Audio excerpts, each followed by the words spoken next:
ആഗോള അയ്യപ്പ സംഗമത്തിന് ബദലായി പന്തളത്ത് ശബരിമല സംരക്ഷണ സംഗമം സംഘടിപ്പിച്ചു സംഘപരിവാർ സംഘടനകൾ. ഇന്ന് സംസ്ഥാന സർക്കാരിനെതിരെ രൂക്ഷ വിമർശനം ഉന്നയിച്ച് തമിഴ്നാട് BJPയുടെ മുൻ അധ്യക്ഷൻ കെ അണ്ണാമലൈ രംഗത്ത് വന്നു.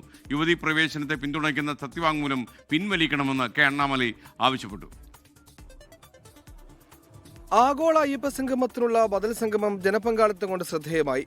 പമ്പയിൽ മുഖ്യമന്ത്രി നടത്തിയ പരാമർശങ്ങൾക്ക് എണ്ണി മറുപടി പറഞ്ഞായിരുന്നു ശബരിമല സംരക്ഷണ സമിതിയുടെ ബദൽ സംഗമം.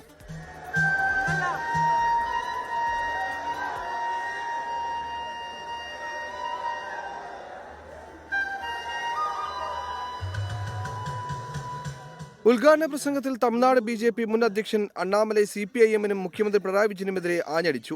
ஐயப்ப பக்தரா என்னுடைய கருத்தை இன்னைக்கு வைக்கின்றேன். கடைசியா திரு விஜயன் அவர்களுக்கும் கம்யூனிஸ்ட் ஆட்சி எங்களுடைய வேண்டுகோள், நீங்கள் புரிந்து கொள்ள வேண்டும், மனிதனுடைய சட்டங்கள் உங்களுடைய சட்டங்கள் ஐயப்பனுக்கு பொருந்தாது என்பதை எப்பொழுது புரிந்து கொள்ளுகின்றீர்களோ அன்னைக்கு உங்களுக்கு நல்ல புத்தி கிடைக்கும். 2018 സർക്കാർ അതിക്രമങ്ങൾ മറക്കാനാകില്ലെന്ന് പന്തളം കൊട്ടാരം പ്രതിനിധി നാരായണവർമ്മ.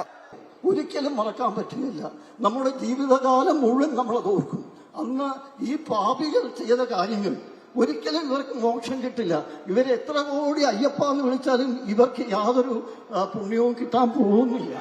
തേജസ്വി സൂര്യ, രാജീവ് ചന്ദ്രശേഖർ ഉൾപ്പെടെയുള്ള BJP നേതാക്കളും പരിപാടിയിൽ പങ്കെടുത്തു. വീരമണിയുടെ പ്രസിദ്ധമായ ഗാനം മകൻ വീരമണിക്കണ്ണൻ ആലപിച്ചു.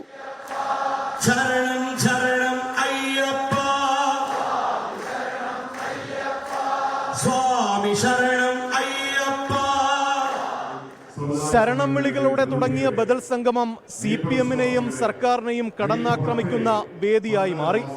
പമ്പയിലെ സംഗമത്തിന് മുകളിൽ ജനകീയ പങ്കാളിത്തം ഉറപ്പാക്കാനായതും സംഘപരിവാർ സംഘടനകൾക്ക് നേട്ടമായി. പന്തളത്ത് നിന്ന് MG പ്രതീഷ്, 24. ലോകത്തെവിടെയായാലും ഏത് സമയത്തും 24 വാർത്തകളും ഓഗ്മെന്റഡ് റിയാലിറ്റി പാക്കേജുകളും എക്സ്പ്ലെയിനറുകളും വിശദമായി കാണാൻ ഞങ്ങളുടെ YouTube ചാനൽ നിങ്ങൾക്ക് സബ്സ്ക്രൈബ് ചെയ്യാം.